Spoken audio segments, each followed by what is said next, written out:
శ్రీమాత్రే నమః. లలితా సహస్రనామ స్తోత్రంలో ఈరోజు 159, 160 ఈ రెండు శ్లోకాలు చదువుకొని వాటి అర్థం తెలుసుకుందాం శ్రీమాతానుగ్రహంతో. జన్మ మృత్యు జరా తప్త జన విశ్రాంతిదాయిని సర్వోపనిషదుద్ఘుష్ట శాంత్యతీత కళాత్మిక గంభీరా గగనాంతస్థ గర్భితా గానలోలుప కల్పనారహిత కష్ట కాంతార్థ విగ్రహ. ఈ రెండు శ్లోకాలు కూడా శ్రీమాత యొక్క తత్వాన్ని తెలియచెప్తూ ఉన్నాయి. 159వ శ్లోకం చాలా శక్తివంతమైనటువంటి శ్లోకం. దేనికోసమైతే మనిషి తప్పించి విశ్రాంతిని కోరుకుంటూ ఉంటాడో అటువంటి శాంత స్థితిని, ఆనంద స్థితిని, విశ్రాంత స్థితిని అనుగ్రహించేటువంటి శ్లోకం 159. ఇది జన్మ మృత్యు జరా తప్త జన విశ్రాంతిదాయిని. ఈ విశ్రాంతినే కోరుకుంటూ ఉంటాడు మనిషి. అంటే ఏంటి? జన్మ మృత్యు జరా తప్త జన విశ్రాంతిదాయిని అంటే ఇదంతా కలిపి ఒకటే నామం. జన్మ మృత్యువు ఈ రెండింటి మధ్యలో జరిగేటువంటిదే కదా జీవితం అంతా కూడా. జీవితం అంతా ఎవడైనా నేను బాధలు పడకుండా మొత్తము సుఖంగానే ఉన్నాను అని చెప్పేటువంటి వాడు ఎవడు కూడా ప్రపంచంలో లేడు. ఎవరి కర్మానుసారంగా ఎవరి స్థాయికి తగినట్లుగా వాళ్ళు బాధలు పడుతూనే ఉంటారు. పుట్టటము, పెరగటము, వివాహము, అందులో వచ్చే కష్టాలు, అనేక బంధాలు, తద్వారా వచ్చేటువంటి అనేక బంధాలు, వాటి వల్ల దుఃఖాలు, ఇవన్నీ కూడా చివరికి వ్యాధులు, ముసలితనము, వృద్ధాప్యంలో వచ్చే బాధలు ఇక చెప్పనలవి కాదు. వీటితోనే కూడా మనిషి ఏమిటి సర్వ ప్రాణులు కూడా కష్టపడుతూనే ఉంటాయి. జన్మ మృత్యు జరా తప్త. జన్మ మృత్యువు జర అంటే వార్ధక్యం. వీటి వల్ల తప్పించిపోతూ ఉండేటువంటి ప్రాణులందరికీ కూడా విశ్రాంతిని కలిగించేటువంటి తల్లి. ఎంత గొప్ప నామమో ఇది చూడండి. అంటే ఇది ఒక అభయం అన్నమాట. శ్రీమాత పాదాలు గనక మనం పట్టుకున్నట్లయితే ఈ జన్మ మృత్యు సాగరము నుంచి కూడా, అంటే ఈ సంసార సాగరము నుంచి తప్పనిసరిగా మనిషి తరిస్తాడు, దాటగలుగుతాడు అని చెప్పి ఈ శ్లోకానికి ఉండేటువంటి అర్థం ప్రధానంగా మనం తెలుసుకోవాలి. జన్మ మృత్యు జరా తప్త జన విశ్రాంతిదాయిని సర్వోపనిషదుద్ఘుష్ట శాంత్యతీత కళాత్మిక. తర్వాతి నామం.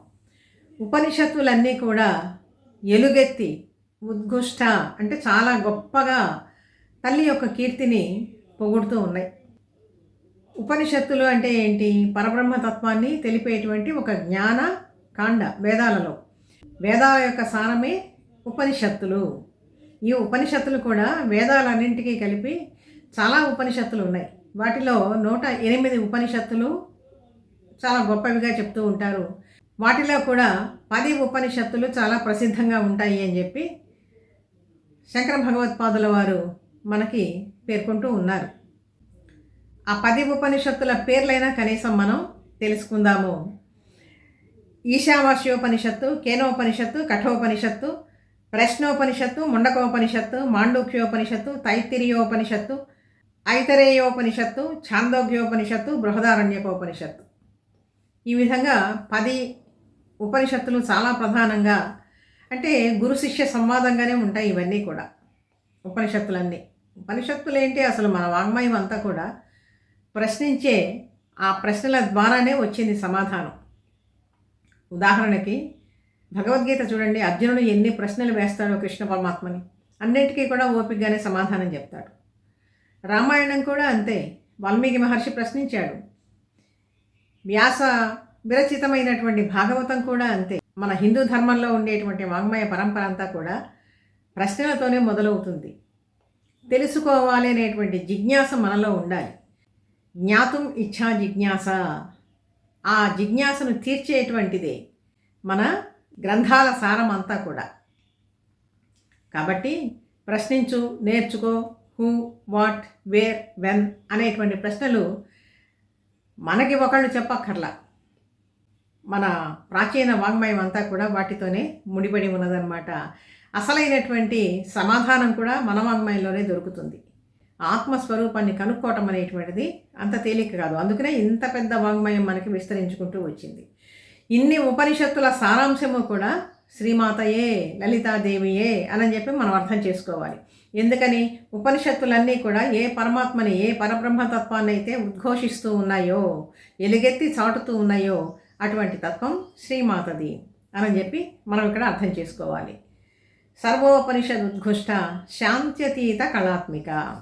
శాంత్యతీత, శాంతి అతీత, శాంత్యతీత. శాంతి కంటే కూడా అతీతమైనటువంటి స్థితి. అందరూ కూడా కోరుకునేటువంటిది ఏంటి? శాంతి కావాలి, మనశ్శాంతి కావాలి అని చెప్పి కోరుకుంటారు. అదేమీ అంత తేలికగా లభ్యమయ్యేటువంటిది కాదు కదా. ఎన్నో బాధలతో, బంధాలతో ముడిపడి ఉండేటప్పుడు మనస్సంతా చికాగ్గానే లోనవుతూ ఉంటుంది. కానీ శాంతిగా మనం ఉండగలుగుతూ ఉన్నామా? మనశ్శాంతి ఏమన్నా పోనీ బజార్లో దొరుకుతుందా కొనుక్కొని రావడానికి? లేదు కదా. మనకై మనమే ఆ శాంతిని తెచ్చుకోవాలి, ప్రయత్నంతో తెచ్చుకోవాలన్నమాట. కానీ ఇక్కడ శాంతి కన్నా కూడా అధికమైనటువంటి, ఉత్కృష్టమైనటువంటి స్థితి కలిగినటువంటి తల్లి. భక్తులకి అటువంటి స్థితిని కూడా జ్ఞానానంద స్వరూపమే ఇక్కడ శాంత్యతీత స్థితి అండి. ఆ జ్ఞానాన్ని, ఉత్కృష్టమైనటువంటి జ్ఞానం ఎప్పుడైతే అనుభవపూర్వకంగా తెలుసుకుంటాడో సాధకుడు, అప్పుడు ఆయనకి అటువంటి స్థితి తప్పనిసరిగా లభిస్తుంది. అటువంటి కళను, శాంత్యతీత కళాత్మిక, అటువంటి కళను అనుగ్రహించేటువంటి తల్లి. ఇదే ధ్రువకళ అని, సదాకళ అని, చిత్కళ అని, బ్రహ్మకళ అని, ఈ విధంగా అనేక విధాలుగా పేర్కొనబడుతూ ఉన్నదన్నమాట. కాబట్టి శాంత్యతీత కళాత్మిక. ఈ శ్లోకం చదివేటప్పుడు సామాన్యంగా చాలామంది గమనించాలి.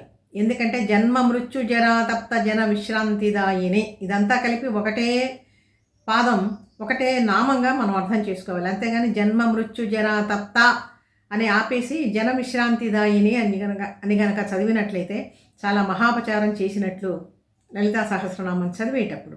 కాబట్టి చాలా జాగ్రత్తగా చదవాలి ఈ నామాలన్నీ కూడా. అలాగే శాంత్యతీత కళాత్మిక, అంతేగాని శాంత్యాతీత కళాత్మిక అని చెప్పి దీర్ఘం తీయకూడదు. ఇది కూడా ఉచ్చారణ దోషం కిందనే పరిగణించబడుతుంది, అర్థం కూడా మారిపోతుంది. తర్వాతి శ్లోకంలో గంభీర, గగనాంతస్థ, గర్మిత, గానలోలుప, ఇవన్నీ చూడండి గకారంతోనే వస్తూ ఉన్నాయి. అంటే ప్రతి అక్షరము కూడా శ్రీమాతని గురించి చెప్తూనే ఉన్నాయి. ఇదే మనం మొదటి నుంచి కూడా అక్షర సమామ్నాయం అంతా కూడా, అంటే వర్ణ సమామ్నాయం అంతా కూడా శ్రీమాత స్వరూపమే అని చెప్పి చెప్పుకుంటూ ఉన్నాం. అందుకని ఇక్కడ గకార ప్రధానమైనటువంటి నామాలు ఇవన్నీ కూడా. గంభీర, గగనాంతస్థ, గర్మిత, గానలోలుప. గంభీర అంటే చాలా గంభీరమూర్తి శ్రీమాత. గంభీర అంటే ఏంటి? అసలు లోతైనటువంటి తత్వం. విష్ణు సహస్రం చదివేటప్పుడు కూడా మహాహ్రదో, మహాగర్త, మహాభూతో, మహానిధి అని చెప్పి మనకి ఒక నామం వస్తుంది. హ్రదము అంటే ఏంటి? చాలా లోతైనటువంటిది. అంత తేలికగా అర్థం చేసుకునేటువంటి తత్వం కాదు పరమాత్మ తత్వము అంటే. అందుకని చాలా గంభీరంగా ఉంటుంది. మనస్సు, బుద్ధి అన్నీ కూడా ఏకాగ్రం చేసి సాధన చేస్తేనే భగవంతుని యొక్క తత్వం అనేటువంటిది మనం గ్రహించగలుగుతాం. అది కష్టసాధ్యం కాబట్టి ఇన్నన్ని అవతారాలు ధరిస్తూ అనంత కాలంలో అనేక రూపాలుగా పరబ్రహ్మ తత్వం అనేటువంటిది ఒక సాకారంగా, సగుణ సాకారంగా చేతులు కాళ్ళు ధరించి ఈ భూమి మీద అవతరించింది. అయినా సరే మనకు అర్థం కాదు. మనకేమిటి, కృష్ణ పరమాత్మ అందరిలో తిరుగుతూ ఉన్నప్పటికీ కూడా కృష్ణుడు పరమాత్మ అని చెప్పి ఎంతమంది కనుక్కున్నారు? ఎంతమంది కూడా కనుక్కోలేదు కదా. చివరికి అర్జునుడు కూడా కనుక్కోలేదు. అందుకనే అయ్యో ఇంతవరకు కూడా నీవు పరమాత్మవి అని చెప్పి నేను కనుక్కోలేకపోయినాను. నా సఖుడు, నా మిత్రుడు, నా చెలుడు, లేకపోతే నా బంధువు అని మాత్రమే అనుకున్నాను పరమాత్మ అని చెప్పి అర్జునుడు కూడా గ్రహించలేకపోయినాడు అనమాట. అంత లోతైనటువంటి తత్వం పరమాత్మ తత్వం అనేటువంటిది. అందుకని ఇక్కడ గంభీర, గగనాంతస్థ, గగనములో ఉండేటువంటి తల్లి. గగనము అంటే మనకి ఏమర్థం తెలుసు? ఆకాశము అని చెప్పి. ఆకాశము అంటే పంచభూతాల్లో ఉండేటువంటి ఆకాశం. ఈ ఆకాశం నుంచే మళ్ళీ అన్నీ కూడా ఉద్భవించినాయి. మరి ఆకాశం ఎవరి వల్ల జన్మించింది? ఎవరి వల్ల వచ్చింది? సృష్టి కారణభూతమైనటువంటిది అది శ్రీమాత వల్లనే వచ్చిందనమాట. అందుకని గంభీర, గగనాంతస్థ, ఈ పంచభూతాల్లో ఉండేటువంటి ఆకాశాన్ని కన్నా కూడా చిద్గగనము, ఆ రూపంలో ప్రకాశిస్తూ ఉండేటువంటి తల్లి. ఇంతేకాదు దహరాకాశ రూపిణిగా మన హృదయ స్థానంలో ఉండేటువంటి స్వరూపం కూడా శ్రీమాతది. అందుకని గంభీర గగనాంతస్థ గర్విత గానలోలుప. గర్విత అంటే ఇన్నింటి చేత కూడా గర్వించేటువంటి తల్లి. ఇదేంటండి గర్వము అనేటువంటి తల్లి గర్వం ఉంటుందా ఎక్కడైనా అని చెప్పినని మనకు వెంటనే అనుమానం వస్తుంది. కానీ ఇక్కడ గర్వము అంటే ఏంటి? క్రియాశీల శక్తి. ఇంత జగత్ కార్యక్రమం అంతా కూడా నిర్వహిస్తూ ఉన్న ఆమెలో ఆ క్రియాశక్తి అనేటువంటిది, జగన్ నిర్వహణ శక్తి అనేటువంటిది, జగత్ కారణ శక్తి అనేటువంటిది, సృష్టి స్థితి లయాదులన్నీ చేస్తూ నిర్వహిస్తూ ఉండేటువంటి ఆ స్థితిని నిజంగా అది ఒక రజోరూపమైనటువంటి రజోగుణ రూపమైనటువంటి శక్తి. ఆ శక్తి కలిగినటువంటి తల్లి కాబట్టి మనం అర్థం చేసుకోవాలి. ఇక్కడ ఆ లక్షణం చేత తల్లి గర్వితురాలుగా కనపడుతూ ఉంటుంది. కానీ అసలైనటువంటి గర్వం ఎవరికి ఉంటుందంటే మనకుంటుంది. ఏ చిన్న పని కొంచెం సాధించినా ఆహా నేను ఇదిగాగా సాధించాను అని చెప్పి మనం చాలా గర్వంతో కొట్టుమిట్టాడుతూ ఉంటాం. కానీ ఇటువంటి గర్వాలన్నీ కూడా అణిచివేసేటువంటి తల్లి, గర్వరహితమైనటువంటి స్థితికి చేర్చేటువంటి తల్లి కూడా ఆమె. అందుకని గర్విత గానలోలుప అద్భుతమైనటువంటి నామం ఇది. తల్లి గానాన్ని ఇష్టపడుతూ ఉంటుంది. అంతకుముందు నామంలో ముకుంద ముక్తి నిలయ అన్నటువంటి చోట ముకుందుడే శ్రీకృష్ణ పరమాత్మే లలితాదేవిగా భావించుకున్నాము. దానికి మరొక ఉదాహరణ కూడా ఇది గానలోలుప. కృష్ణుడు ఎప్పుడు కూడా వేణుగాన లోలుడు కదా. ఆ మురళీ రవం కోసము, ఆయన వాయించేటువంటి ఆ మురళీ రవం కోసము ఎంతమంది అర్ధరాత్రి అయినా సరే పరిగెత్తుకుంటూ వచ్చేటువంటి వాళ్ళట గోపికలన్నీ కూడా మర్చిపోయి. అందుకని అటువంటి వేణుగాన లోలుడి కోసం తపించేటువంటి వాళ్ళు ఎంతమంది ఉన్నారు. పశువులు, పక్షులు, మృగాలు, గోపబాలురు, గోపికలు అందరూ కూడా బృందావనంలో చేరి ఆ మురళి నాదాన్ని ఆయన పూరిస్తూ ఉంటే ఆవులు కూడా మైమరిచిపోయి హాయిగా పాలధారలు చక్కగా కురిపించేటువంటి. అంటే ఇప్పటికీ కూడా ఈ ప్రయోగాలు నిర్వహించారు. బహుశా అందరికీ తెలిసే ఉంటుంది. గోశాల ఉండేటువంటి చోట చక్కని సంగీతం కనుక వినిపించినట్లయితే అవి పాలు కూడా అధికంగా స్రవిస్తాయట. కృష్ణుడు వాయించేటువంటి వేణుగానమే ఆ ఊపిరే మనలో ఊపిరిగా ఉన్నది. అక్కడ ఆయన ఊదుతూ ఉంటేనే, ఆ శక్తిని నింపుతూ ఉంటేనే ఇన్ని ప్రాణుల శరీరాలన్నీ కూడా పనిచేస్తూ ఉంటాయి. ఇది ఒక రహస్యమైనటువంటి విషయం. అందుకని ఇక్కడ తల్లి కూడా ఆ ముకుంద స్వరూపిణి కాబట్టి గానలోలుప, మంచి గానాన్ని ఇష్టపడుతూ ఉంటుంది. గానప్రియ, గానలోలుప. అంతకుముందు సామగాన ప్రియ అని చెప్పుకున్నాం. అందుకని గంభీర గగనాంతస్థ గర్భిత గానలోలుప కల్పనారహిత కష్ట కంతార్థ విగ్రహం. అటువంటి శ్రీమాతను అసలు ఎవరైనా కల్పించగలరా? కల్పనారహిత, కల్పితములు లేనటువంటి తల్లి, నిరాకార స్వరూపిణి కాదు, అసలు నిరాకార తత్వమే శ్రీమాత. కల్పనలు లేనటువంటి తల్లి. ఆమె కల్పిస్తూ ఉంటుంది అన్నింటినీ కూడా. జగత్తును మొత్తాన్ని కూడా ఆమె కల్పించి ఒక లీలగా ఆటగా నడిపిస్తూ ఉంటుందన్నమాట. ఆమెకి మాత్రం ఎటువంటి కల్పనలు కల్పితాలు లేవు. అందుకని కల్పన రహిత కాష్ఠ అన్నా కూడా ఇక్కడ కాలస్వరూపాన్ని మనం గ్రహించాలన్నమాట. అనంతమైనటువంటి కాలస్వరూపం కాబట్టి ఆ కాలస్వరూపంలో ఎన్నెన్నిసార్లు ప్రళయాలు వచ్చినాయో, ఎన్నెన్నిసార్లు మళ్ళీ జగత్తు ఉద్భవించిందో, ఎన్నెన్నిసార్లు జగత్తు సృష్టి మొత్తము కూడా ఆవిర్భవించిందో మనం అయితే లెక్కగట్టి చెప్పలేము. అందుకని పక్కనే కాష్ఠ అన్నటువంటి నామం కూడా ఇక్కడ ఇచ్చుకుంటూ వచ్చారు. కాష్ఠ అంటే కనురెప్పపాటు. ఇది మనకు తెలుసు కదా. ఈ కనురెప్పపాటు, దీన్నే సంస్కృతంలో నిమేషము అని చెప్పి అంటాం. నిమిషము కాదు, నిమేషము. 18 సార్లు కనురెప్పపాట్లు గనక కలిగితే ఆ కాలాన్ని కాష్ఠ అంటారు. అంటే ఎంత మైన్యూట్ లెవెల్లో మన వాళ్ళు కాల గణన చేసుకుంటూ వచ్చారో దీన్ని బట్టి గ్రహించాలి. అంటే ఇప్పుడు కాష్ఠ అంటే 18 కనురెప్పపాట్ల కాలము. ఇటువంటివి 30 గనక కలిస్తే అది ఒక కళ.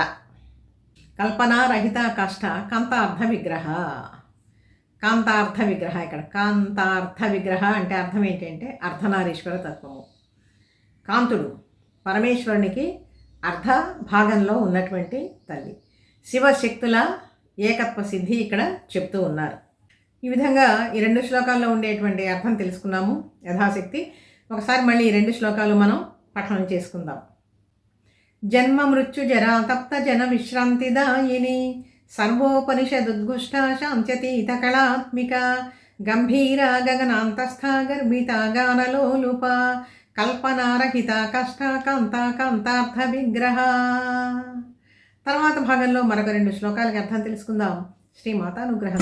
వీడియో నచ్చితే లైక్ చేయండి, షేర్ చేయండి, సబ్స్క్రైబ్ చేయండి. మీ అభిప్రాయాన్ని కామెంట్ రూపంలో తెలియజేయండి.